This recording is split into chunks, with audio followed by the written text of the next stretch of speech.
రాకాసిలోయ.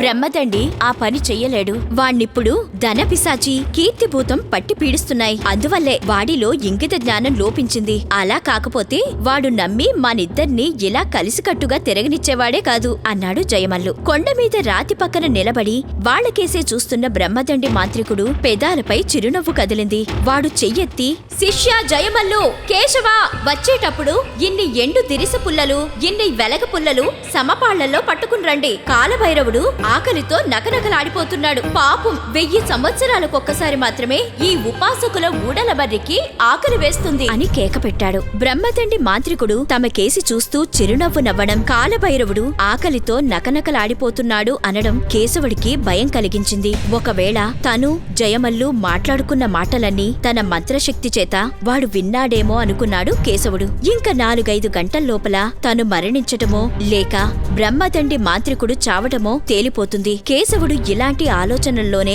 జయమల్లుతో పాటు చెట్ల కింద పడి ఉన్న ఎండు పుల్లలను ఏరాడు. అవి బాగా పెద్ద మోపుకు సరిపడ అయిన తర్వాత ఇద్దరూ కలిసి వాటిని నెత్తిన పెట్టుకుని మాంత్రికుడున్న గుహకేసి బయలుదేరారు. ఒక అరగంట గడిచిన తర్వాత వాళ్లు గుహను సమీపించేసరికి లోపల నుంచి బ్రహ్మదండి మాంత్రికుడు పఠిస్తున్న మంత్రాలు బయటికి వినబడుతున్నాయి. కేశవుడు జయమల్లు ఎండు పుల్లల మోపును గుహ ముందు పడేసి అడుగులో అడుగు వేసుకుంటూ చప్పుడు చెయ్యకుండా గుహలోపలికి వెళ్లారు. బ్రహ్మదండి మాంత్రికుడు కాలభైరవుడి విగ్రహం ముందు వాచిపట్టు వేసుకుని కూర్చుని పెద్దగా మంత్రాలు చదువుతూ మధ్య మధ్య చేతిలో ఉన్న చిన్న చిన్న గులకరాళ్లను విగ్రహం కేసి విసురుతున్నాడు. ఇదేం పూజ చేయటం అన్నట్టు కేశవుడు జయమల్లు కేసి సైగ చేశాడు. అతడు పెదాల మీద వేలు వేసుకుని మాట్లాడుకు అన్నట్టు ఉరుము చూశాడు. కొండమీది గుహలో మాంత్రికుడు కాలభైరవుణ్ణి గులకరాళ్లతో పూజించి ప్రసన్నుణ్ణి చేసుకోవాలని ప్రయత్నిస్తుంటే అక్కడ బ్రహ్మపురంలో ప్రజలు, రాజుగారు కూడా పొరుగు రాజ్యపు సైన్యాలు తమ మీద ఏ క్షణాన వచ్చి పడతాయో అని గగ్గోలు పడిపోతున్నారు. రాజుగారు, మంత్రి కూడా కొండమీద శత్రు సైన్యాలేవో చేరాయి అని నమ్మారు. ఆ నమ్మకం వల్లనే వాళ్లు కొంత సైన్యాన్ని కొండమీద ఏ ఉందో చూసేందుకు, శత్రు సైన్యం ఉంటే వాళ్లను హతమార్చేందుకు పంపారు. కాని అనుకోని విధంగా సైన్యాలు కొండ ఎక్కే సమయానికి కొండ అంతా కంపించిపోయి పెద్ద పెద్ద రాళ్ల మీద పడ్డంతో సైనికులు చాలా మంది మరణించారు. చావగా మిగిలిన సైనికులు తిరిగి వచ్చి కొండమీద తాము చూసిన దాని గురించి రకరకాలుగా చెప్తున్నారు. రాజుగారి రహస్య మందిరంలో ఆయనతో పాటు మంత్రి, కొత్తగా నియమించబడిన సేనానాయకుడు, రాజగురువు కూడా ఉన్నారు. సేనానాయకుడు, మంత్రి చెప్పింది విన్న తర్వాత రాజు తన గురువుకేసి, గురువర్య, అంతా విన్నారు కదా, సైనికులు చెప్పే దాంట్లో మనం ఏది నమ్మాలి? ఆ కొండ మీద 100ల సంఖ్యలో శత్రు సైనికులున్నారన్నమాట నమ్మాలా? లేక శరీరమంతా నెత్తురు పూసుకుని నిప్పులు చెరిగే కళ్లతో, నెత్తిన పెద్ద శిఖతో భయంకరంగా ఉన్న మాంత్రికుడున్నాడన్నమాట నమ్మాలా? నాకేమీ పాలుపోవడం లేదు అన్నాడు. రాజగురువు ఓ క్షణం ఆలోచించి తృప్తిగా తలాడిస్తూ, ఈ 2 మాటలు నిజమే అని మనం ఎందుకు నమ్మకూడదు అని అడిగాడు. మాంత్రికుడికి శత్రు సైనికులకు పొత్తెలా కుదురుతుంది? ఆ మాంత్రికుడు కూడా శత్రురాజుకు సహాయం చేయవచ్చినవాడని మీ అభిప్రాయమా అన్నాడు రాజు అనుమానంగా. ఆ సంగతి మాత్రం నేను నిజమే అని తేల్చి చెప్పలేను. ఒక్క మాటలో చెప్పాలంటే ఆ కొండ దగ్గరకు వెళ్లిన మన సైనికులందరికీ మతులు పోయాయి. 100ల సంఖ్యలో శత్రు సైనికుల్ని చూసిన వాళ్ల మాట అడ్డుంచి అక్కడున్న మాంత్రికుడే కొండలో భూకంపం పుట్టించాడని కూడా కొందరు నమ్ముతున్నారు. పైగా ఆ వింత జంతువు ఒకటి అంటూ రాజగురువు చిరునవ్వు నవ్వాడు. అలాంటి జంతువు ఉండే అవకాశమే లేదంటారా? నేను మొదట నమ్మలేదు, కాని ఆ మాంత్రికుణ్ణి గురించి విన్న తర్వాత అంటూ మంత్రి నీళ్లు నమిలాడు. నేను కొద్దో గొప్పో మంత్రశాస్త్రం చదివినవాణ్ణే అంటూ రాజగురువు చిరుకోపంగా మంత్రికేసి చూశాడు. గురువర్య, అందుకే గదా మిమ్మల్ని ఇక్కడికి రావలసిందిగా కోరింది. మీ సహాయం లేకుండా మేము చెయ్యగలిగింది ఏదీ లేదు అన్నాడు రాజుగారు బతిమలాడుతున్నట్టు. సరే, కేవలం ఊహించిన వాటి సాయంతో మనం ఏ నిర్ణయాలు చేయగలం? తమ అంగరక్షకుడి నాయకత్వాన కొండ దగ్గరకు వెళ్లిన సైనికుల్ని తిరిగి రానివ్వండి అంటూ రాజగురువు లేచి గది బయటకొచ్చాడు. రాజుగారు పంపగా కొండ మీద ఎవరున్నారో, అక్కడి పరిస్థితులు ఎలా ఉన్నాయో చూసి వచ్చేందుకు బయలుదేరిన ఆయన అంగరక్షకుడు వెంట ఉన్న 2 సైనికులతో కొండదాపున గల అడవిలోకి చేరారు. అల్లంత దూరాన భూకంపానికి ఎగుడు దిగుడుగా ఒక రాయి మీద ఇంకొక రాయి పడి వింత ఆకారాలు దాల్చి ఉన్న కొండను చూస్తూనే వాడి గుండెలు దడదడగా కొట్టుకున్నాయి. వాడి వెంట ఉన్న సైనికుల భయాన్ని గురించి చెప్పనవసరం లేదు. మీలో ఎవరైనా లోగడ ఈ కొండ ఎక్కారా? దాని మార్గాలు తెలిసినవాడు ఒక్కడుంటే ఎంత బావుండు అన్నాడు రాజుగారి అంగరక్షకుడు. అతడి వెంట ఉన్న సైనికుల్లో ఒకడు పూర్వం ఆ కొండ ఎక్కినవాడే, కాని శత్రు సైనికుల్ని గురించిన కథలు, వింత జంతువు, మాంత్రికుడు ఇవన్నీ జ్ఞాపకం వచ్చి వాడి శరీరం జలధరిస్తుంది. అయ్యా, మనం కొండెక్కి చూసేదేముంటుంది? ఒకవేళ అక్కడ శత్రు సైనికులు గాని మాంత్రికులు గాని ఉంటే మనం ప్రాణాలతో అక్కడి సంగతులు రాజుగారికి చెప్పేందుకు బతికి ఉండం. ఒకవేళ అలాంటి వాళ్ళెవరూ అక్కడ లేకపోతే మనం పని కట్టుకుని ఆ కొండ ఎక్కడం వృధా అన్నాడా సైనికుడు. అంగరక్షకుడికి ఈ మాటలు బాగానే ఉన్నట్టు తోచాయి. తను తిరిగి వెళ్లి రాజుగారితో కొండ మీద ఎవరూ లేరని చెబితే సరిపోతుంది. కాని తన వెంట ఉన్న సైనికుల్ని నమ్మడమెట్లా? రాజుగారి నుంచి మెప్పు పొందేందుకు వాళ్లు తను కొండ ఎక్కలేదని ఆయనతో చెప్పేస్తే తనకు ప్రాణాపాయం తప్పదు. ఓహో, అదేం లాభం లేదు. మనం కొండ ఎక్కి అక్కడెవరున్నారో చూడాల్సిందే. శత్రువుల చేతిలో చచ్చామా వీరస్వర్గం, బతికి బయటపడ్డామా రాజుగారి నుంచి గొప్ప బహుమానాలు పొందవచ్చు. అయినా ఎవడైనా ఒక్కడు దారి చూపేవాడుంటే బావుండు అని మనసులో అనుకుని తల గోక్కుంటూ కొండకేసి చూడసాగాడు. అంగరక్షకుడు, సైనికులు ఏ చెట్టు కిందైతే నిలబడి ఉన్నారో ఆ చెట్టు మీదే కేశవుడి ముసలి తండ్రి కూర్చొని ఉన్నాడు. అతడు తన కొడుకు వింత జంతువునెక్కి కొండమీదికి పారిపోయినప్పట్నుంచి అక్కడ జరుగుతున్న సంగతులేవో చాలా వరకు చూశాడు. మాంత్రికుడు గుహలో నుంచి బయటికి రావడం, తన కొడుకు అదే వయసువాడైన మరొకడు కలిసి మాట్లాడుకుంటూ ఉండడం, బ్రహ్మపుర సైనికుల దాడి, కొండలో పుట్టిన భూకంపం సర్వం అతను చూశాడు. తన కొడుకు ఎవడో మాంత్రికుడికి చిక్కుకుపోయాడన్న నమ్మకం ఆ ముసలివాడికి కలిగింది. తను ఒంటరిగా వెళ్లి అతన్ని రక్షించడం ఎలాగా అని అతడు ఆలోచిస్తున్నాడు. ఇప్పుడు ఈ సైనికులు చెట్టు కిందకి వచ్చి ఆ కొండ ఎక్కాలని మాట్లాడుకుంటూ ఉండడం, దారి చూపేవాడుంటే బావుంటుంది అని చెప్పుకోవడం ముసలివాడికి ధైర్యం కలిగించింది. ముసలివాడు పిల్లిలా చెట్టు కొమ్మల్లో నుంచి మెల్లిగా కిందకి దిగి ఆ పక్కనే ఉన్న మరో చెట్టు కిందకి వెళ్లి వెల్లకిలా పడుకుని కళ్ళు మూసుకుని నిద్రలో ఏదో కలవరిస్తున్నవాడిలా శబ్దం చేశాడు. ఆ శబ్దం వింటూనే రాజుగారి అంగరక్షకుడికి, సైనికులకు పై ప్రాణాలు పైనే పోయాయి. ముగ్గురు ఒక్కసారి ఎగిరి గంతేసి ఆ ధ్వని వచ్చిన వైపుకు చూశారు. వాళ్లకు చెట్టు కింద ముసలివాడు కనిపించాడు. వీడే మాంత్రికుడై ఉంటాడు. ఆ పొడవాటి గడ్డం చూసావా? వాడు నిద్రలో ఉన్నట్టున్నాడు. గొంతు కోసేస్తే పీడ విరగడవుతుంది అన్నాడు ఒక సైనికుడు. ఈ మాటలు వింటూనే తనకు అనుకోని ప్రమాదం ఏదో కలగనున్నదని గ్రహించిన ముసలివాడు ఆవలిస్తూ లేచి కూర్చున్నాడు. ముసలివాడి వాలకం చూసి వాడు మాంత్రికుడై ఉండడని ఊహించిన అంగరక్షకుడు చప్పున వరలో నుంచి కత్తి దూసి అట్టహాసం చేస్తూ అతడి దగ్గరకు వెళ్లి, ఎవర్రా నువ్వు? ఈ కొండ దగ్గర అడవిలో నీకేం పని అని పళ్ళు కొరుకుతూ ప్రశ్నించాడు. ముసలివాడు జవాబు చెప్పబోయేంతలో సైనికుల్లో ఒకడు, నువ్వు మాంత్రికుడువా అని అడిగాడు. రెండోవాడు, నువ్వు శత్రుదేశపు సైనికుడువా అని రెట్టించాడు. అయ్యా, నేను మీరనుకునే వాణ్ణెవ్వర్నీ కాను. ఈ అడవిలో కందమూలాలు, ఆకులు, అలములు తిని బతికే ఒక ముసలివాణ్ణి. నన్ను చూసి మీరు శత్రు సైనికుడు అనుకోవడం వింతగా ఉంది అన్నాడు ఆ ముసలివాడు. అలాగా, నీ ప్రాణానికి అపాయం కలగదని నేను అభయం ఇస్తున్నాను. నేను స్వయాన బ్రహ్మపుర రాజుగారి అంగరక్షకుణ్ణి. ఈ కొండ మీద రాజద్రోహులెవరైనా ఉన్నారేమో, ఉంటే హతమార్చాలని వచ్చాను. నీకు కొండ మీదికి వెళ్లే మార్గాలేవైనా తెలుసా అని అంగరక్షకుడు అడిగాడు. ముసలివాడు తన అరచేతిని వెడల్పుగా చాచి, ఇక్కడున్న గజిబిజి రేఖలు, గుంటలు, సొట్టలు ఎంత బాగా తెలుసో కొండ మీదికి దారులు నాకంత బాగా తెలుసు అన్నాడు.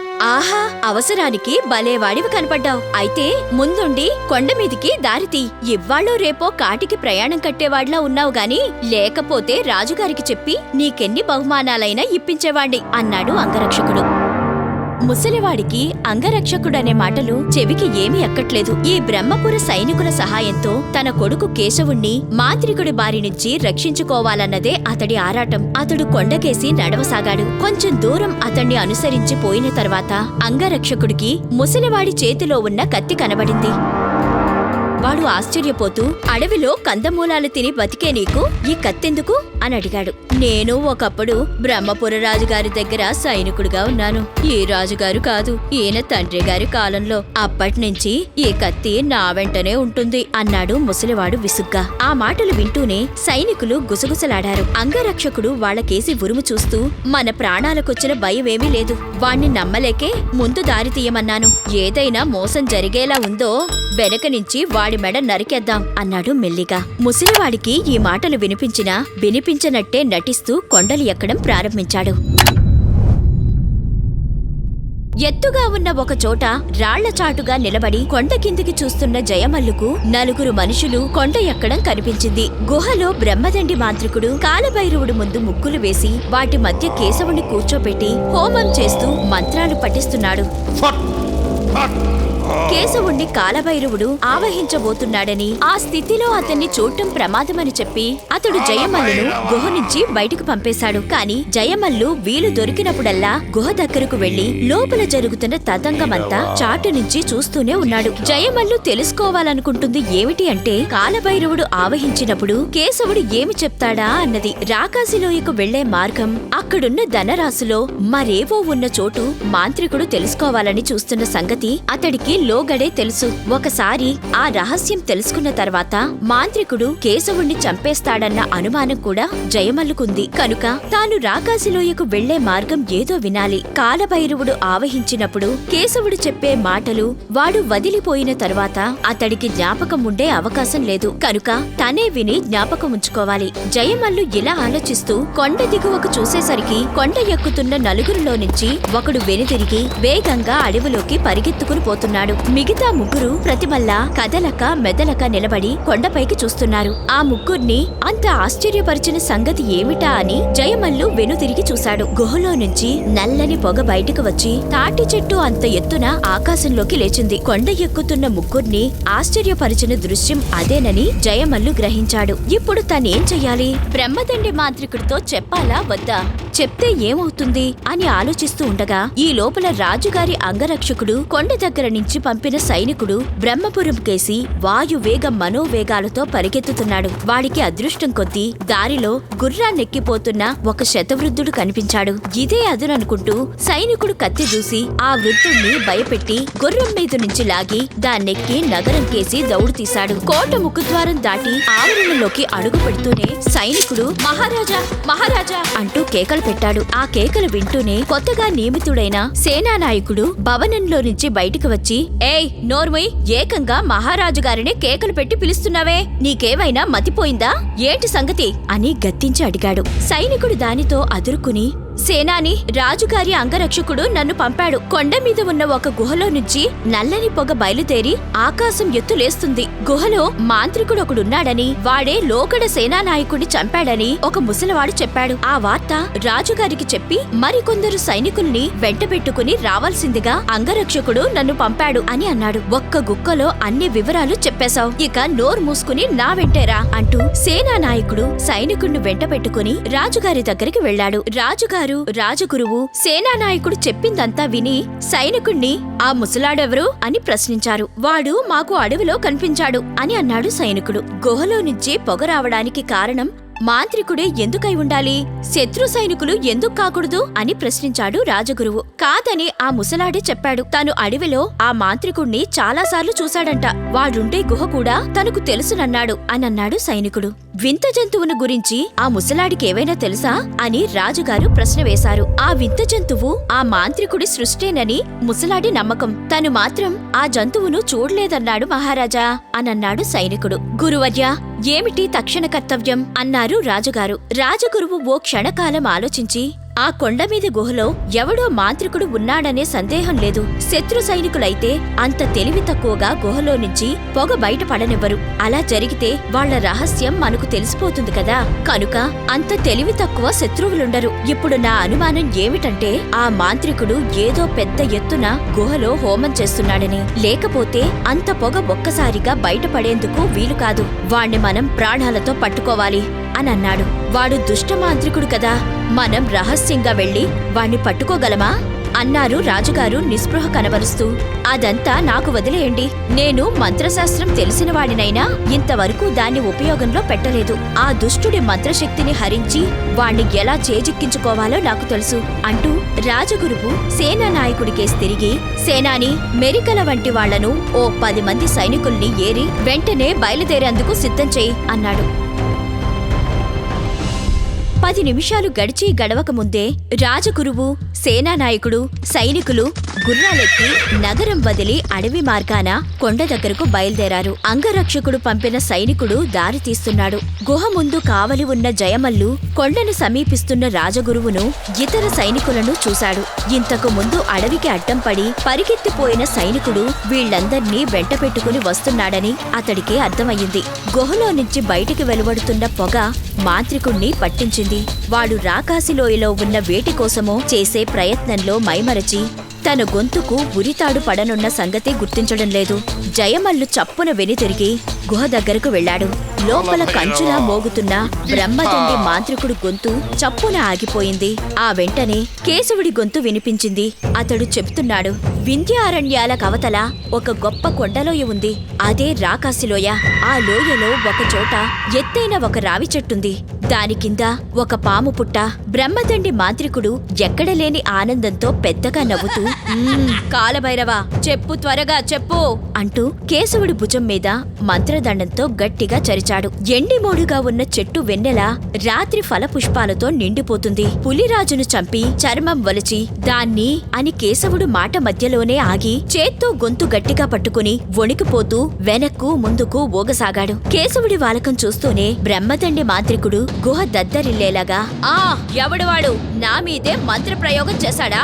కాలభైరవుడి నోరు కట్టుబడేలా చేశాడా అంటూ హుంకరించాడు. జయమల్లు ఒక్క గంతులో గుహ ముందు నుంచి పరిగెత్తి కొండ దిగువకేసి చూశాడు. గుర్రాల మీద వచ్చిన వాళ్లలో నుంచి ఒకరు కిందకి దిగి కమండలంలో నుంచి నీళ్లు తీసుకుని కొండరాళ్ల మీద చల్లుతూ ఉండడం అతనికి కనిపించింది. అతడు రాజగురువు. బ్రహ్మదండి మాంత్రికుడితో పాటు తను, కేశవుడు కూడా రాజభటులకు చిక్కిపోతామని జయమల్లు భయపడ్డాడు. గురురాయా, గురురాయా అంటూ జయమల్లు గుహలోకి పరిగెత్తి, బ్రహ్మపుర సైనికులు కొండెక్కి వస్తున్నారు అన్నాడు మాంత్రికుడితో. మాంత్రికుడు పళ్ళు పటపటా కొరికి, వాళ్ళు సైనికులైతే మనకేం భయంరా శిష్య, వాళ్ల వెంట తుచ్చ మాంత్రికుడెవడో ఒకడున్నాడు. వాడు మన ఉపాసకుల ఊడల మర్రి నోరు కట్టేశాడు. ఆ తుచ్చుణ్ణి కాలభైరవుడికి బలిపెట్టక మానను అన్నాడు. ఆ తుచ్చ మాంత్రికుడు నోరు కట్టేసే లోపల మనకు కావలసిన సంగతులన్నీ కాలభైరవుడు చెప్పేశాడా గురురాయా అని అడిగాడు జయమల్లు. హఠాత్తుగా బ్రహ్మదండి మాంత్రికుడి కనుబొమ్మలు ముడిపడినాయి. అతడు అనుమానంగా జయమల్లు కేసి చూస్తూ, నీవేమైనా చాటున దాగి ఉండి గుహలో జరుగుతున్నదంతా చూసావా ఏరా శిష్య అని అడిగాడు. అదేమిటి గురురాయా, నన్ను బయట కావలి ఉండమన్నారు కదా, మీ ఆజ్ఞ పాటించబట్టే నేనా బ్రహ్మపుర సైనికుల్ని చూడ్డం తటస్థించింది. గుహలో జరుగుతున్నదేమిటో చూస్తూ కూర్చుంటే కొండను సమీపిస్తున్న శత్రువుల్ని ఎలా చూడగలిగేవాణ్ణి అనన్నాడు జయమల్లు అమాయకంగా. అప్పటి వరకు మైకంలో ఉన్నవాడిలా అటూ ఇటూ ఊగుతున్న కేశవుడు చప్పున లేచి నిలబడి చుట్టూ కలయ చూస్తూ, నేనెక్కడున్నాను, నేనెవణ్ణి అంటూ కేకలు ప్రారంభించాడు. మాంత్రికుడు అతన్ని సమీపించి భుజం పట్టుకుని కుదుపుతూ, నువ్వు కేశవుడివి, మహామాంత్రికుడైన బ్రహ్మదండి గుహలో ఉన్నావు, తెలిసిందా? అడుగో చూడు, ఉపాసకుల ఊడల మర్రి ఉన్మత్త భైరవుడు అన్నాడు ఆవేశంతో. కేశవుడు కాలభైరవుడి విగ్రహం కేసి చూసి, కాలభైరవుడి కళ్లల్లో వెలుగు కొంచెం తగ్గినట్టుందేం అన్నాడు.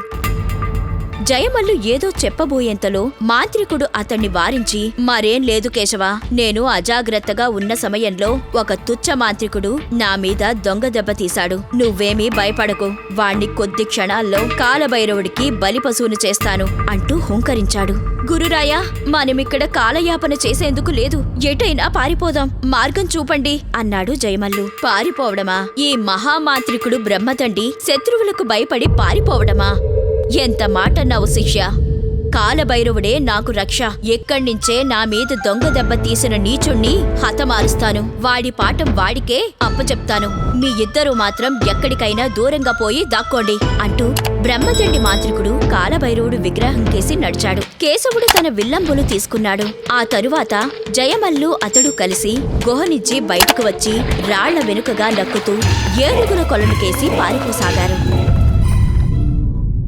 కొండ ఎక్కుతున్న బ్రహ్మపుర సైనికుల్లో ఒకడు కేశవుడు జయమల్లు గుహ నుంచి బయటికి రావడం చూశాడు. వాడు రాజగురువుతో, అయ్యా, గుహలో ఉన్నది ఒక్కడు కాదు, ఇద్దరు మాంత్రికులు, అదిగో చూడండి అంటూ గుహ వైపు చేయి చూపించాడు. సైనికుడు అలా చెప్పగానే రాజగురువుతో పాటు కేశవుడి ముసలి తండ్రి కూడా అటువైపు చూశాడు. అతడికి ప్రాణం లేచి వచ్చినట్టయింది. తన కొడుకు బతికే ఉన్నాడు. తను భయపడ్డట్టు మాంత్రికుడు అతడికేమీ హాని చేయలేదు. రాజగురువు పారిపోతున్న కేశవుణ్ణి జయమల్లును చూస్తూనే, వాళ్ళు మాంత్రికులు సైనికులు కాదు, వాడి శిష్యులై ఉంటారు. మాంత్రికుడు ఈసరికే గుహ నుంచి మరో మార్గాన పారిపోయి ఉంటాడు, లేదా అక్కడే వాడికి దాక్కునేందుకు రహస్య ప్రదేశం ఏదైనా ఉండుంటుంది. వాడి శిష్యుల్ని కూడా మనం చేజిక్కించుకోవాలి. మీరు అన్ని వైపుల నుంచి చుట్టుముట్టండి అని సైనికుల్ని ఆజ్ఞాపించాడు. గుంపుగా నడుస్తున్న సైనికులందరూ రాజగురువు ఆజ్ఞ వింటూనే జట్లు జట్లుగా చీలిపోయి వలయాకారంగా కొండ మీదకి ఎక్కసాగారు. పారిపోతున్న కేశవుడు, జయమల్లు వాళ్లని చూసి ఎటు పారిపోవాలో తెలియక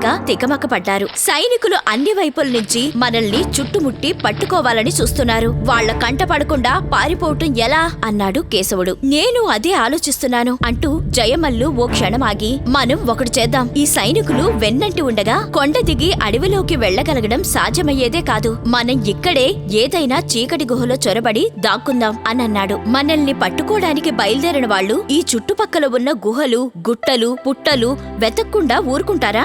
ఏమైతేనేం మనం మాంత్రికుడు గుహలో నుంచి బయటికి రావడం బ్రహ్మపుర సైనికులు చూడ్డంతో చిక్కుల్లో పడ్డాం అన్నాడు కేశవుడు. నువ్వంత నిస్పృహ పడుకు కేశవ. మనం రాజభటులకు దొరకకుండా దాక్కునేందుకు సాయశక్తులా ప్రయత్నిద్దాం. ఒకవేళ దొరికామో ప్రాణాపాయం రాకుండా బయటపడే మార్గం నేను ఆలోచించి ఉన్నాను అనన్నాడు జయమల్లు. జయమల్లేదో పెద్ద ఎత్తుగడ ఒకటి ముందే ఆలోచించి ఉంటాడని కేశవుడు అర్థం చేసుకున్నాడు. అయితే అదేమిటో అడుగుదామని కేశవుడు అనుకునే లోపే జయమల్లు పక్కనే ఉన్న ఒక సొరంగ మార్గంలోకి ఎగిరి దూకుతూ, కేశవ, చీకటని భయపడకు, నా వెనుకాలేరా, ఈ సొరంగ మార్గం నాకు బాగా తెలిసిందే అని కేకవేశాడు. కేశవుడు మరి చేసేదేం లేక జయమల్లు వెనుక సొరంగంలోకి దూకాడు. లోపల చీకటిగా ఉంది. జయమల్లు రెండు చేతులను పక్కకు చాచి సొరంగపు అంచులను తాకుతూ జాగ్రత్త అని కేశవుణ్ణి హెచ్చరిస్తూ త్వరగా ముందుకు నడవసాగాడు. రాజగురువు ఆజ్ఞ విని మాంత్రికుడున్న గుహను, ఆ పరిసర ప్రాంతాలను చుట్టుముట్టడానికి బయలుదేరిన సైనికులకు కేశవుడు, జయమల్లు కనిపించలేదు. వాళ్లలో నలుగురు ప్రతి గుహలోకి తొంగి చూస్తూ చివరికి బ్రహ్మదండి మాంత్రికుడి గుహ దగ్గరికి వచ్చి లోపలికి చూస్తూనే కాలభైరవుడి విగ్రహాన్ని చూసి మూర్చపోయినంత పని చేశారు. ఉగ్ర రూపం, భయంకరమైన ఆకారం, కాళ్ల కింద నేల గిర్రను తిరిగిపోతోంది అంటూ ఇద్దరు సైనికులు గుహ ముందు వెల్లకిలా పడిపోయారు. సైనికుల అరుపులు విన్న రాజగురువు, సేనానాయకుడు అక్కడికి పరిగెత్తుకుంటూ వచ్చారు. గుహ ముందు ఇద్దరు సైనికులు మూర్ఛ పడిపోయి ఉన్నారు. మరిద్దరు గుహకి ఆనుకుని నిలబడి గట్టిగా కళ్ళు మూసుకొని ఏదో దండకం వినబడినట్టుగా గొణుకుతున్నారు. సైనికుల వాలకం చూస్తూనే సేనానాయకుడికి మండిపోయింది. అతడు కింద పడి ఉన్న సైనికులను కాలితో గట్టిగా తన్నుతూ, చచ్చారా బతుకున్నారా అంటూ పళ్ళు కొరికాడు. సేనానాయకుడి తాపులకు కింద పడి ఉన్న సైనికులిద్దరూ ఎగిరి లేచి నిలబడ్డారు. దండకం పట్టిస్తున్న వాళ్లు చప్పున కళ్ళు తెరిచారు. తరువాత నలుగురు సైనికులు ఏకకంఠంగా, గుహలో ఉన్న భయంకర స్వరూపాన్ని చూస్తూనే మాకు శరీరాలు స్వాధీనం తప్పాయి సేనాని అన్నారు. ఆహా, ఎంతటి సాహస విక్రమార్కులోయ్ మన బ్రహ్మపుర సైనికులు అంటూ రాజగురువు గుహలోనికి ప్రవేశించాడు. గుహలో అంతా నిశ్శబ్దంగా ఉంది. కాలభైరవుడి విగ్రహం ముందు మాంత్రికుడు వెలిగించిన మంటలు ఇంకా చల్లారలేదు. వాడు వేసిన ధూపం తాలూకు పొగ ఇంకా గుహలో అక్కడక్కడా వ్యాపించే ఉంది. చుట్టూ కలి చూస్తూ సేనానాయకుడు గుహలోనికి వచ్చాడు. సేనాని అని కేక వేశాడు రాజగురువు. ఈ గుహలో ఎక్కడ్నించో రహస్య మార్గం ఉండుంటుంది. మాంత్రికుడు దాని వెంటే పారిపోయుంటాడని నా అనుమానం. వాడి అనుచరులిద్దరూ గుహలో నుంచి బయటికి పారిపోవడం మనం చూసాం. వాళ్లను రాజుగారి అంగరక్షకుడు వెతికి పట్టుకుంటాడు. మనం ఈ మాంత్రికుణ్ణి కనుగులోంచి బయటికి లాగాలి అని అన్నాడు రాజగురువు. సేనానాయకుడు గుహని అన్ని వైపులా పరీక్షగా చూశాడు. అతడికి ఎక్కడా ద్వారం ఉన్న గుర్తు కనిపించలేదు. గుహలోనికి మనం ప్రవేశించిన దారి తప్ప పారిపోయేందుకు మరే మార్గం ఉన్నట్టు కనిపించడం లేదు గురువర్య అన్నాడతను. చూడగానే కనిపించేదైతే అది రహస్య మార్గం ఎలా అవుతుంది? గుహలో ప్రతి అంగుళాన్ని నొక్కుతూ కదిలించి చూడండి, ఏదైనా రహస్య ద్వారం ఉంటే తెరుచుకుంటుంది అని అన్నాడు రాజగురువు. సేనాని, నలుగురు సైనికులు గుహనంతా చేతులతో కత్తి పిడులతో నొక్కి చూశారు. ఎక్కడా రహస్య ద్వారం ఉన్న సూచనలైనా కనిపించలేదు. ఈ లోపల రాజగురువు కాలభైరవుడి విగ్రహాన్ని పరీక్షగా చూడసాగాడు. హఠాత్తుగా ఆయనకు అనుమానం కలిగింది. సేనానాయకుడు వచ్చి గుహలో ఎక్కడా రహస్య ద్వారం లేదని చెప్పగానే రాజగురువు కాలభైరవుడి విగ్రహాన్ని అతడికి చూపుతూ, బహుశా ఈ విగ్రహం అడుగున ఏదైనా రహస్య బెలం ఉందేమో, లేకపోతే మాంత్రికుడు ఎట్లా మాయమైనట్టు? విగ్రహాన్ని కదిలించి చూడండి అన్నాడు. సైనికులు, సేనానాయకులు కాలభైరవుడి విగ్రహాన్ని పైకెత్తేందుకు ప్రయత్నించారు. అది కదల్లేదు. అటూ ఇటూ పక్కకు లాగేందుకు చాలా ప్రయత్నించారు. కాని అది ఉన్న చోటు నుంచి అంగుళమైనా జరగలేదు. రాజగురువు ఈసారి విగ్రహాన్ని తల దగ్గర నుంచి అతి జాగ్రత్తగా తడిమి చూస్తూ దాని వెన్ను మీద వేళ్లతో నొక్కుతూ, ఆహా, ఇది రహస్యం. ఇదేదో పోతపోసిన విగ్రహం అనుకున్నాను. కాదు, ఇది అతుకులమారి బొమ్మ. ఎక్కడో ఏదో ఒక భాగాన్ని కదిలిస్తే ఇది తప్పకుండా రెండుగా విచ్చుకుంటుంది. మాంత్రికుడు దీని పొట్టలో ఉండి ఉంటాడని నా అనుమానం. బహుశా వాడు మన సంభాషణంతా వింటూ ఉండొచ్చు అంటూ పెద్దగా నవ్వాడు. రాజగురువు ఇలా అనగానే సేనాని సైనికులు కాలభైరవుడి విగ్రహాన్ని తల కాళ్ళు పట్టుకుని గుంజసాగారు. సైనికులకు మాత్రం ఆ విగ్రహం అంటే ఇంకా భయం పోలేదు. వాళ్లేదో కాలుతున్న లోహాన్ని తాకి చూస్తున్న వాళ్లలాగా అటూ ఇటూ గెంతుతున్నారు. ఇదంతా గమనిస్తున్న రాజగురువు కోపంగా వాళ్లకేసి చూస్తూ, ఎందుకంత భయపడి చస్తున్నారు? మీ ప్రాణాలకేం ప్రమాదం రాదు అని గట్టిగా కసరాడు. సైనికులకి ఆ మాటలతో ప్రాణభయం పోకపోయినా ఉద్యోగాలకు ముప్పు వస్తుందేమో అన్న దడ పుట్టింది. రాజగురువు సర్వసమర్థుడు. రాజుగారి దగ్గర ఆయన మాటకు తిరుగులేదు. ఇలా అనుకుని సైనికులు ఎక్కడలేని తెగువ తెచ్చుకుని కాలభైరవుడి విగ్రహాన్ని అటూ ఇటూ కదిలించసాగారు. వాళ్లల్లో ఒకడు విగ్రహం తోక పట్టుకుని గుంజేసరికి ఉరిమినట్లు పెడపెడమంటూ విగ్రహం రెండుగా చీలి పక్కకు పడిపోయింది. రాజగురువు పొందిన ఆశ్చర్యం అంతా ఇంతా కాదు. మాంత్రికుడు కాలభైరవుడి పొట్టలో నుంచి కొండలోకి ఎక్కడికో ఒక రహస్య బిలమార్గం ఏర్పాటు చేసుకున్నాడనమాట. ఇప్పుడు వాడు ఆ బిలమార్గంలో నుంచి బయటికి పారిపోయుంటాడు, లేదా అందులోనే ఎక్కడైనా దాక్కునైనా ఉంటాడు. రాజగురువు ఇలా ఆలోచించి సేనానాయకుడితో, సేనాని, మాంత్రికుణ్ణి పట్టుకునే పని ఒక విధంగా సులభమైందనుకుంటాను. మన సైనికులు కొండ గుహల్ని గాలిస్తూ ఉండగా వాడు కొండ దిగి పారిపోయేందుకు ప్రయత్నించడు. ఈ బెలం వైపు చూసావు కదా, ఇది ఎక్కడికి పోతుందో తెలీదు. కాని మాంత్రికుడు ఇందులోనే ఎక్కడో దాక్కుని ఉంటాడు. మన వాళ్లకు కాగడాలిచ్చి బెలమంతా వెతికించు అన్నాడు. గుహలో మాంత్రికుడు సొంత ఉపయోగానికి దాచుకున్న కాగడాలను సైనికులు అక్కడే ఉన్న చమురులో తడిపి వెలిగించి సేనానాయకుడు ముందుండి దారి తీయగా కాలభైరవుడు పొట్టలో నుంచి దిగువకు ఉన్న బిలంలో దిగారు. కాలభైరవుడు రెండుగా విరిగిపడినప్పుడు అయిన పెద్ద ధ్వనిని మచ్చల సింహం గుహలో దాక్కుని ఉన్న కేశవుడు, జయమల్లు విన్నారు. సింహం గుహ ముందున్న బండరాయి మీద పడుకుని నిద్రమత్తుతో జోగుతోంది.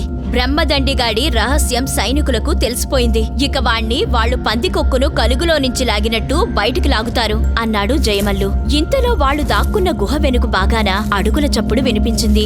సైనికులకు మన దాక్కున్న చోటు తెలిసిపోయింది అన్నాడు కేశవుడు ధ్వని వచ్చిన వైపుకు చూస్తూ.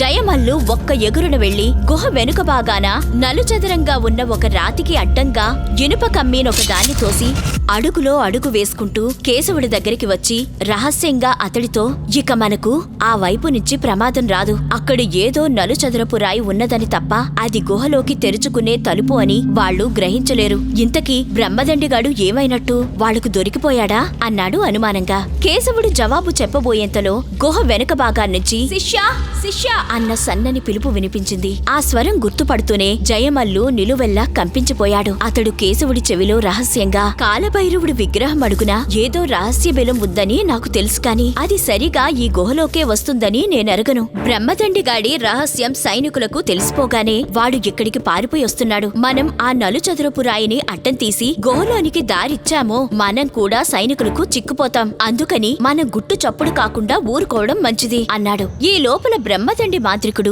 శిష్యా శిష్యా అంటూ చాలా సార్లు కేకలు పెట్టి గుహ వెనుక భాగాన్ని తన మంత్రదండంతో కొట్టసాగాడు.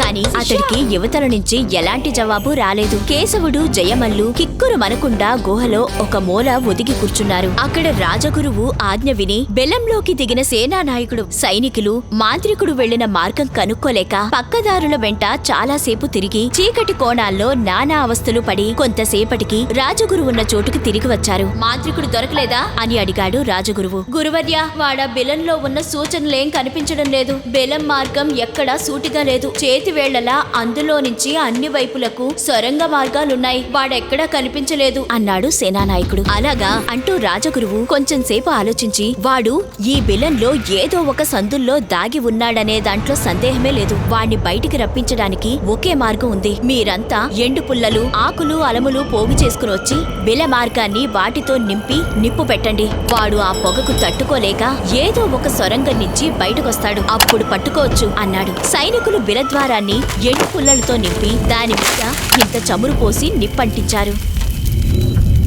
చమురుతో బాగా తడిసిన ఎండుపుల్లలు, ఆకులు, అలములు క్షణాల మీద నిప్పంటుకుని పెద్ద జ్వాలలతో విలమార్గాన్ని కప్పేశాయి. చూస్తుండగానే నల్లని పొగ గుహ అంతా ఆక్రమించింది. రాజగురువు, సేనాని, సైనికులు గుహ బయటికి పరిగెత్తారు.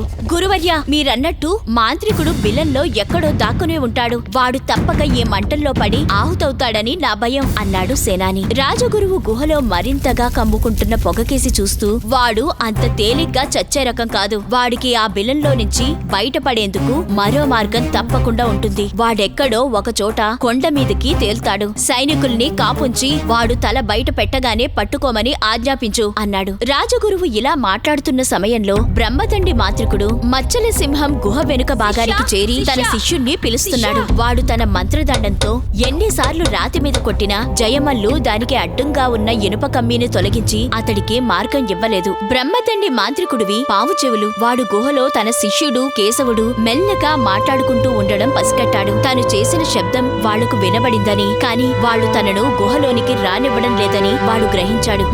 ఇదా మీ ఎత్తుగడ? నన్ను బ్రహ్మపుర సైనికులకు బందీ చేసి రాకాశిలోయలో ఉన్న ఆ అమూల్యమైన సంపదలను దొంగిలించాలని చూస్తున్నారా? పిల్లకాకికేమి తెలుసు, ఉండేలి దెబ్బ అని మనసులో అనుకుని మంత్రదండాన్ని ఎత్తి రాతి మీద బలంగా కొట్టి, ఒరే ద్రోహి, మీరు ఆ గుహలో ఉన్నారని నాకు తెలియదనుకుంటున్నావా? నా మంత్రశక్తితో మిమ్మల్నిద్దరినీ ఈ క్షణాన భస్మీపటలం చెయ్యమంటారా? రాతిని పక్కకు జరుపుతారా అని కేక పెట్టాడు. ఆ కేక వింటూనే కేశవుడు, జయమల్లు కూడా ఉలిక్కిపడ్డారు. జయమల్లు అంతలోనే తేరుకుని, కేశవ, ఆ దుర్మార్గుడి నుంచి మనకెలాంటి ప్రమాదమూ రాదు. బ్రహ్మపుర సైనికుల వెంట వచ్చిన ఒకడు వాడి మంత్రశక్తిని హరించి ఎప్పుడో నోరు కట్టేశాడు. వాణ్ణి సైనికులు తప్పకుండా పట్టుకుంటారు. మనం ఇక్కడ దాక్కున్నామనేది బ్రహ్మదండిగాడికి తెలిసిపోయింది గనుక వాడు పగ సాధించేందుకు మనల్ని సైనికులకు పట్టిస్తాడు. కనుక మనం ఇక్కడి నుంచి పారిపోవాలి అన్నాడు. జయమల్లు చెప్పింది కేశవుడికి సవ్యంగానే కనబడింది. కాని అన్ని వైపులా సైనికులు తమ కోసం గాలిస్తుండగా పారిపోవటం ఎలా? హఠాత్తుగా గుహ వెనుక భాగాన్నించి బ్రహ్మదండి పెద్దగా దగ్గిన ధ్వని. ఆ వెంటనే, అయ్యో, నా ఉగ్ర భైరవుణ్ణి పునాది నుంచి పెకిలించి అవతల పారేశారా?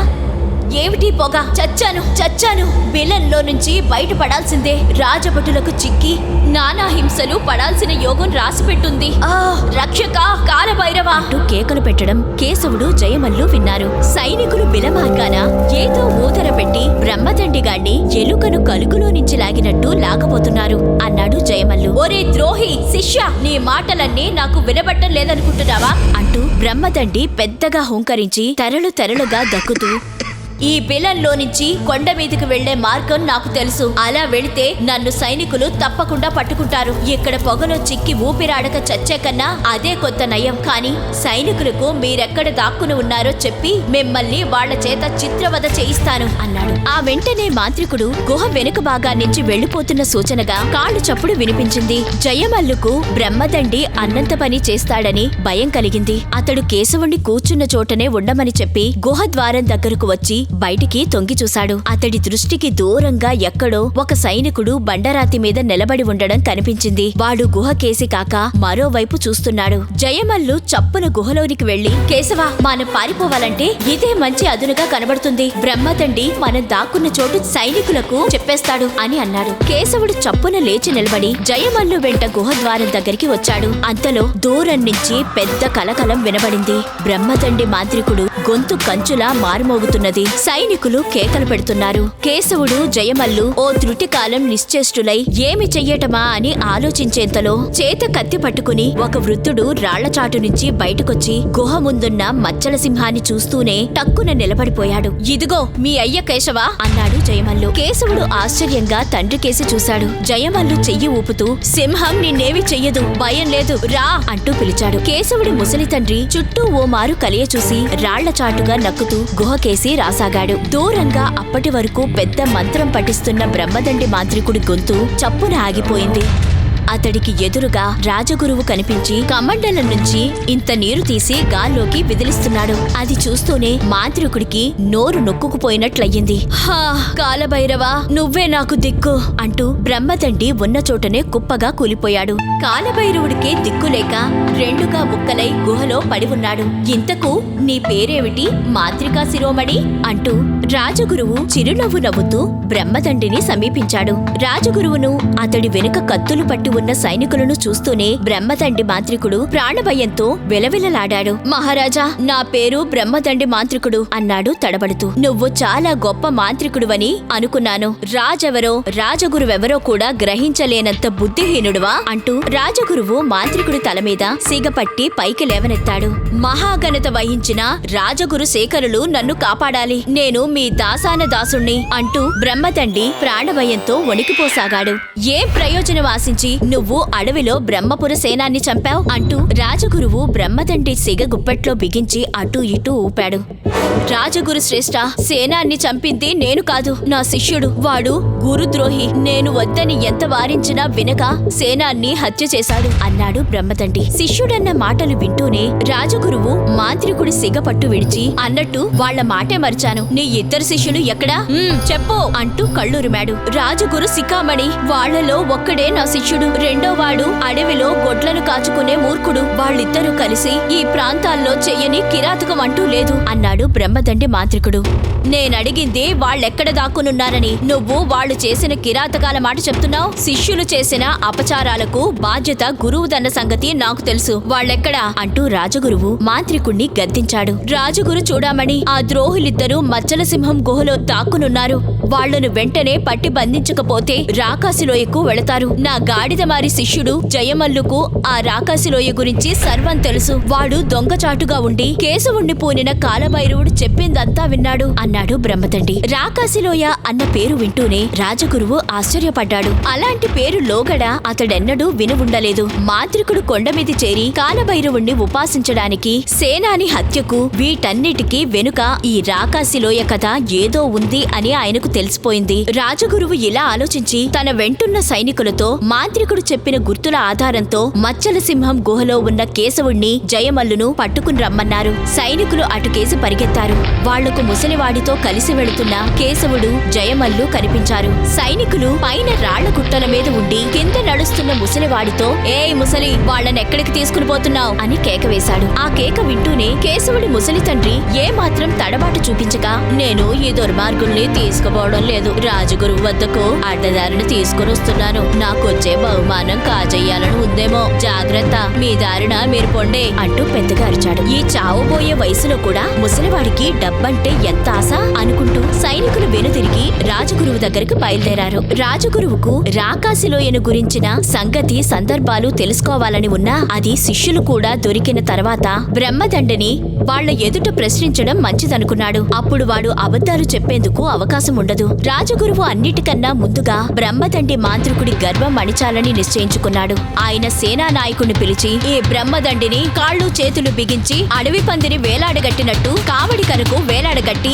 మన సైనికుల చేత నగర ద్వారం వద్దకు మోయించుకుని రావాలి. ఒక సైనికుణ్ణి ముందుగా నగరంలోనికి పంపి పౌరులందరికీ మాంత్రికుడు పట్టుబడిన కారణంగా ఈ రోజు పర్వదినమని చాటింపు వేయించాలి. ఎందుకైనా మంచిది, ఇద్దరు సైనికుల్ని వీడి గుహకు పగలు రాత్రి కూడా కాపలా ఉంచు అని అన్నాడు. రాజగురువు ఆజ్ఞ వింటూనే సైనికులు బ్రహ్మదండి మాంత్రికుణ్ణి పట్టుకుని తాళ్లతో కాళ్ళు చేతులు కట్టేసి తరువాత ఒక లావుపాటి కర్ర తెచ్చి దానికి వాణ్ణి అడ్డంగా వేలాడగట్టి కర్ర చివర్ల నుంచి ఇద్దరేసి చొప్పున భుజాన వేసుకుని కొండ దిగువకు బయలుదేరారు. బ్రహ్మదండి మాంత్రికుడు ఆ కర్ర ఊపుకు అటూ ఇటూ ఊగుతూ, అయ్యో ఉపాసకుల ఊడల మర్రి, ఉన్మత్త భైరవా, నాకెంత అవమానం తెచ్చిపెట్టావోయ్ అంటూ విలపించసాగాడు. రాజగురువు చిరునవ్వు నవ్వుతూ కొండ దిగువన చెట్టుకు కట్టేసి ఉన్న తన గుర్రం కేసి నడిచాడు.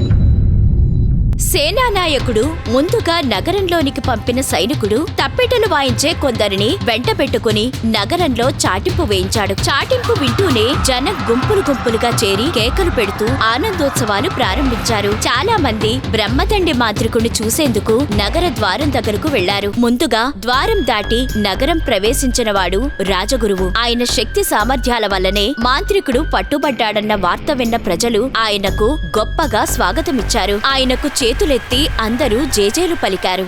కొద్దిసేపటి తరువాత సేనానాయకుడు అతనికి వెనుకగా కావడి బద్దుకు వేలాడుతున్న మాంత్రికుడితో సైనికులు నగర ద్వారం సమీపించారు. మాంత్రికుణ్ణి ఆ స్థితిలో చూసి ప్రజలు అవహేళన చేస్తూ పెద్ద గోల ప్రారంభించారు. కొందరు మాంత్రికుని సిగ పట్టుకుని అటూ ఇటూ ఊపారు. మరికొందరు వాణ్ణి తిడుతూ కొట్టబోయారు. సేనానాయకుడు వాళ్లని వారిస్తూ, మాంత్రికుడికి ఎలాంటి హాని జరగకూడదు. ఇది మహారాజు గారి ఆజ్ఞ. వీడికి తెలిసిన ఒక రహస్యం వల్ల మన రాజ్యం సుభిక్షం కానున్నది. చక్రవర్తి ప్రజలందరూ వెండి బంగారాల్లో మునిగి తేలవచ్చు అన్నాడు. బ్రహ్మదండి మాంత్రికుడు ప్రజలు చేసే కోలాహలం, వాళ్లనే ఈసడింపు మాటలు విని అవమానంతో భయంతో వణికిపోయాడు. రాకాసిలోయలో లభించనున్న సర్వ సంపదలతో రాజ్యాలే జయించాలనుకున్న బ్రహ్మదండి ఇప్పటి తన నీచ స్థితికి కళ్ల వెంట నీరు కార్చసాగాడు. వాడు తనను చుట్టుముట్టి దుర్భాషలాడుతున్న ప్రజలతో, అయ్యలారా, నన్ను క్షమించండి, కరుణించండి. బుద్ధి గడ్డి తినడం వల్ల ఏవేవో పొరపాట్లు చేశాను. వింత జంతువు ఆకారం ధరించి అడవిలో నానా బీభత్సం చేసినవాడు, సేనానాయకుణ్ణి చంపినవాడు జయమల్లనే నా గాడిద మారి శిష్యుడు. నేను కాదు. చేతనైతే వాడి వెంట ఉన్న కేశవుడనే గొడ్ల కాపరిని పట్టుకోండి అంటూ బావురుమన్నాడు. బ్రహ్మదండి మాంత్రికుడు అన్న మాటలు విన్న ప్రజలు సైనికులను జయమల్లు గురించి, కేశవుడి గురించి అడిగారు. దానికి జవాబుగా సైనికులు ఆ ఇద్దరు కొండల్లో ఎక్కడో కనిపించకుండా దాక్కున్నారని చెప్పారు. ఆ వెంటనే కాస్త తెగింపు, కొండంత ఉత్సాహము గల కొందరు యువకులు కర్రలు, ఈటెలు తీసుకుని అడవికేసి పరిగెత్తారు. కేశవుడు, జయమల్లు, అతని ముసలి తండ్రి కొండల్లోని ఏనుగుల కొలను దాటి అవతల ఉన్న అరణ్యం చేరారు. చెట్టు కొమ్మల్లో ఉండి బ్రహ్మపుర నగరానికేసి చూస్తున్న కేశవుడికి కొందరు మనుషులు జట్లు జట్లుగా అడవిదారుల వెంట బయలుదేరి కొండకేసి రావడం కనిపించింది. తమ కోసం కొండంతా గాలించిన బ్రహ్మపుర సైనికులు తలలు వాల్చుకుని కొండ దిగి నగరం కేసి పోతున్నారు. నగరం నుంచి వచ్చే వాళ్ల చేతుల్లో ఉన్న కర్రలు, ఈటెలు చూస్తూనే కేశవుడు తమకు వాళ్ల నుంచి ప్రమాదం రానున్నదని గ్రహించాడు. ఆ వెంటనే అతడు చెట్టు దిగి వచ్చి తన తండ్రికి, జయమల్లుకు రానున్న ఆపదను గురించి చెప్పాడు. జయమల్లు, ముసలివాడు కూడా చెట్టు ఎక్కి చూశారు. వాళ్లకు కూడా నగరం వైపు నుంచి వస్తున్న యువకులు కనిపించారు. ఆ ఇద్దరు చెట్టు దిగి వచ్చారు. జయమల్లు కేశవుడితో, సైనికుల కన్నా ఈ వచ్చేవాళ్లు ఎక్కువ ప్రమాదకారులు. వీళ్లు వందల సంఖ్యలో వస్తున్నారు కనుక వాళ్లు మొత్తం కొండను, చుట్టూ ఉన్న అరణ్యాన్ని చుట్టుముట్టవచ్చు. అలా జరిగితే మనం చిక్కుల్లో పడిపోతాం. ఇప్పుడు అరణ్యం లోపలి భాగానికి పారిపోయేందుకు కూడా మనకు ఎంతో సమయం లేదు అని అన్నాడు. కేశవుడికి, ముసలివాడికి కూడా అలాగే అనిపించింది. తాము బ్రహ్మపుర వాసులకు చిక్కితే నానా కష్టాల పాలు కావలసి వస్తుంది. రాజభటులకు చిక్కిపోయిన బ్రహ్మదండి మాంత్రికుడు తమ మీద పగబట్టి ఉన్నాడు. హఠాత్తుగా ముసలివాడికి ఒక ఉపాయం తోచింది. అతడు కేశవుడితో, జయమల్లుతోనూ ఇలా అన్నాడు. నన్ను ఏదైనా అడవి తీగలు తెచ్చి కాళ్ళు చేతులు కట్టి ఆ కనబడే రాతి మీద పడుకోపెట్టండి. మీరు వెంటనే బాగా అరణ్యం లోపలికి పారిపోండి. మన కోసం వెతకడానికి వస్తున్న వాళ్లకు మీరు దొరకకుండా నేను చూస్తాను అని అన్నాడు. ఇందుకు కేశవుడు ఒప్పుకోలేదు. జయమల్లు కూడా అభ్యంతరం చెప్పాడు. రాజగురువు ఇంతకు ముందు ముసలివాణ్ణి చూసి ఉన్నాడు కనుక బ్రహ్మదండి శిష్యులు పారిపోయేందుకు సహాయపడ్డాడన్న కారణం చెప్పి అతణ్ణి శిక్షించగలడని వాళ్లు నమ్మారు. కాని ముసలివాడు పట్టుపట్టాడు. ముగ్గురు శత్రువులకి దొరికిపోయే కన్నా కనీసం ఇద్దరైనా సురక్షితంగా ఉండడం మేలు కదా అన్నాడు. నన్ను మీ ఇద్దరూ పట్టుకుని కాళ్ళు చేతులు కట్టి పడేసి పారిపోయారని చెప్తాను. ముసలివాణ్ణి నా మాట వాళ్ళెందుకు నమ్మరు అని ప్రశ్నించాడు కేశవుడి తండ్రి. చివరకు ముసలివాడి బలవంతం మీద చేసేదేం లేక జయమల్లు అతణ్ణి అడవి తీగలతో కాళ్ళు చేతులు కట్టి ఒక ఎత్తైన రాయి మీద పడుకోబెట్టాడు. తరువాత కేశవుడు తను ప్రమాదం తొలగగానే వచ్చి కలుసుకుంటామని చెప్పి అరణ్యం లోపలికి పరుగు తీశారు. కొద్దిసేపటికల్లా బ్రహ్మపుర నగరవాసులు కొండలు, గుట్టలు గాలిస్తూ చేసే కోలాహలం ముసలివాడు విన్నాడు. అప్పుడతడు గొంతెత్తి బిగ్గరగా, రక్షించండి, రక్షించండి అంటూ కేకలు పెట్టాడు. ఆ కేకలు వింటూనే బ్రహ్మపురం వాళ్లు కొందరు కర్రలు, ఈటెలు ఊపుకుంటూ అక్కడికి వచ్చి ముసలివాణ్ణి చూసి ఆశ్చర్యపోయారు. అయ్యా, నా కట్లు విప్పండి, కాపాడండి. మీరు మాంత్రికుడి శిష్యుల కోసం కొండ కోనల్ని గాలిస్తున్నారని నాకు తెలుసు. వాళ్లే నాకీ దుస్థితి కలిగించారు అని అన్నాడు. ఆ వెంటనే నలుగురైదుగురు యువకులు ముసలివాడి కట్లు విప్పసాగారు. కొందరు, వాళ్ళెటిపోయారు? ఈ అరణ్యంలోనే దాక్కున్నారా అని ప్రశ్నించారు. అయ్యా, వాళ్ళు కాలాంతకులు. పులికి తెలియకుండా దాని పాలు పితికే రకం. మీరు వాళ్ల కోసం అరణ్యాలన్నీ గాలిస్తారని గ్రహించి బిచ్చగాళ్లలాగా వేషాలు మార్చుకుని బ్రహ్మపురం కేసే పరిగెత్తారు అన్నాడు ముసలివాడు. అక్కడ చేరిన వాళ్లంతా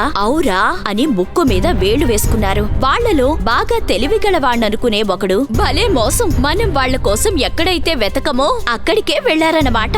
రాజద్రోహులని తెలిసిపోయిన తర్వాత ఎవరైనా నగరం వదిలి అరణ్యాల్లోకి పారిపోతారు. వీళ్లు అరణ్యాలు వదిలి నగరంలోనికి పారిపోయారు. అందువల్లనే వాళ్ళు మన సైనికులకు దొరకలేదు అని అన్నాడు. ఈ విధంగా ముసలివాడి మాటలతో అందరికీ నమ్మకం కుదిరిపోయింది. వెంటనే వాళ్ళు జట్లు జట్లుగా అన్ని వైపులకు పరిగెత్తుతూ, ఓహో, మాంత్రికుడు శిష్యులిద్దరూ బిచ్చగాళ్ల వేషాలు వేసుకుని నగరం కేసి పారిపోయారు అంటూ కేకలు పెట్టారు. వెంటనే జనం నగరంలో ఉన్న బిచ్చగాళ్లందరినీ పట్టుకునేందుకు నగరం కేసి పరిగెత్తసాగారు. బ్రహ్మదండి మాంత్రికుడి శిష్యుల వేటకు బయలుదేరిన ప్రజలు తిరిగి నగరంలోనికి గుంపులు గుంపులుగా వస్తూ ఉండగా రాజనగరంలోని బ్రహ్మదండి మాంత్రికుడు రాజుగారి ముందు చేతులు కట్టుకుని నిలబడి తనకు ప్రాణభిక్ష పెట్టవలసిందిగా ఆయన్ని బ్రతిమలాడుకుంటున్నాడు. రాజుగారు, రాజగురువు, మంత్రి, సేనానాయకుడు మాంత్రికుణ్ణి ప్రశ్నించి రాకాసిలోయ రహస్యమేదో తెలుసుకోవాలని చూస్తున్నారు. కాని ముందుగా తనకు ప్రాణహాని జరగదని అభయం ఇస్తే తప్ప తాను ఆ రహస్యం చెప్పనని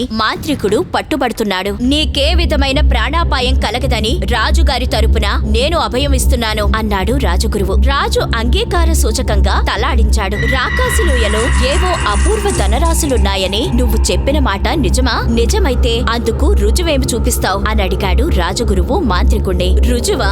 రాజగురు చూడామణి ఉపాసకుల ఊడల మర్రి ఉన్మత్త భైరవుడు స్వయంగా ప్రత్యక్షమై చెప్పగా ఈ చెవులతో విన్నాను. అంతకన్నా రుజువేం కావాలి అని అన్నాడు బ్రహ్మదండి మాంత్రికుడు. ఆ మాటలు నమ్మదగినవేనా అని ప్రశ్నించాడు రాజగురువు.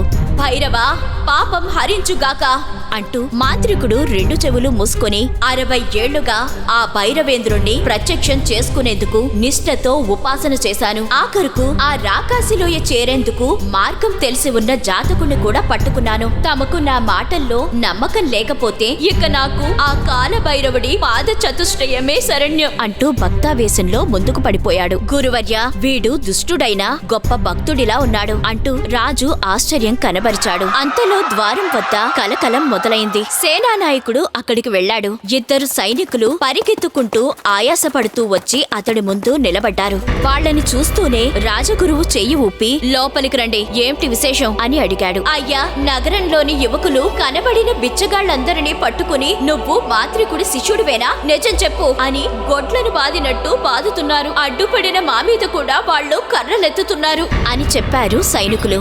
ఏమిటి వింత అంటూ రాజు సేనాని వైపు చూడసాగాడు. బ్రహ్మదండి శిష్యులిద్దరూ బిచ్చగాళ్ల వేషాలు వేసుకుని నగరంలో తిరుగుతున్నారని ఒక పుకారు పుట్టింది. అందులో ఉన్న నిజమెంతో తెలీదు అన్నాడు సేనానాయకుడు. రాజగురువు బోర్లా పడి ఉన్న మాంత్రికుణ్ణి కాలితో తన్ని, బ్రహ్మదండి లేలే, విన్నావా ఈ పుకారు? బిచ్చగాళ్ల వేషంలో ఉన్న నీ శిష్యుల్ని గుర్తుపట్టగలవా అని ప్రశ్నించాడు. బ్రహ్మదండి మాంత్రికుడు చప్పున లేచి నిలబడుతూ, గురు ప్రభో, వాళ్లను బిచ్చగాళ్ల వేషంలో కాదు, మహారాజుల వేషంలో ఉన్నా గుర్తుపట్టగలను అన్నాడు ధీమాగా. అప్పటి వరకు నోరు మెదపకుండా ఉన్న మంత్రి, అయితే మహారాజా నగరంలో ఉన్న బిచ్చగాళ్లందర్నీ పట్టుకుని ఇక్కడికి తెప్పించమంటారా అని అడిగాడు. రాజుగారు సరే అన్నట్టు తల ఊపాడు. మంత్రి, సేనానాయకుడు గది నుంచి బయటకు వెళ్లారు. వాళ్ల ఆజ్ఞ కాగానే సైనికులు బిచ్చగాళ్లందర్నీ వెతికి పట్టుకునేందుకు నగరంలోని అన్ని వీధులకు పరిగెత్తారు. ఈ కథ యొక్క తర్వాత భాగాలు వినాలి అనుకుంటే మా ఛానల్ని సబ్స్క్రైబ్ చేయండి. పక్కనే ఉన్న బెల్ ఐకాన్ని ప్రెస్ చేయండి. ఇప్పటి వరకు విన్న కథ మీకు నచ్చినట్లయితే మా ఛానల్ని లైక్ చేయండి. మీ అభిప్రాయాలు తెలపాలనుకుంటే కామెంట్ చేయండి. తప్పకుండా మీ ఫ్రెండ్స్ కి షేర్ చేయండి.